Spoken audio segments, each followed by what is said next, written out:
মামা তুমি তো এদিকে আসো, একটা নতুন জিনিস দেখাবো, আসো আসো। গাছের মাঝে কত সুন্দর বাসা, তারা কত পিঁপড়া আছে দেখেন এখানে। এখানে এটা কিন্তু বললা না, এটা কামড় দেয় না। আসসালামু আলাইকুম। পিঁপড়া কিন্তু সবসময় মাটিতে বাসা করে, মাটিতে গর্ত করে। একটু কিছুক্ষণ আগে দেখাইছে মাটিতে গর্ত, তো ওই একই পিঁপড়া দেখেন কত সুন্দর বাসা করছে।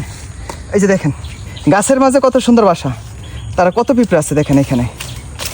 এই দেখেন এটা সম্পূর্ণ বড়া এই পিঁপড়া। এই পিঁপড়া কিন্তু কামড় দিলে খুব জ্বালাপোড়া করে, আমারও সাবধানে থাকতে হয় কখন কামড় না জানি মারে।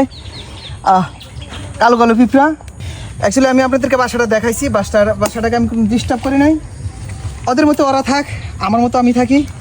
আমি অন্য সাইড পরিষ্কার করছি, বাসাটা রেখে দিচ্ছি। মামা তুমি তো এদিকে আসো, একটা নতুন জিনিস দেখাবো, আসো আসো। তোমরা বলবা এটা কী আছে। হ্যাঁ এই যে দেখো, এটা কি দেখো তো, এটা একটা প্রাণী। দেখো একটু জুম করে একটু দেখাও তো, না তো ক্যামেরাটা আমার কাছে দাও, আমার কাছে দাও, আমার কাছে দাও। এই যে দেখেন কত সুন্দর, ওদের মতো ওরা আছে, আমার মতো আমি আছি। ওদেরকে আমি একটু ডিস্টার্ব করি নাই। দুই একটা যদিও কামড় দেয় তাহলে তো খবর আছে, বুঝতেই পারছেন। মামাই কিন্তু ভিডিও করতে মানে ভয় পেয়েছিল কাছে আসতে, তো আমি কাছে এনে দেখাইলাম। তো এই জিনিসটা আপনারা বলবেন কমেন্টে, এটা কি, এটা কিন্তু ভীমরুল না, বল্লা না, মৌমাছিও না, বলবেন আপনারা এটা কি জিনিস।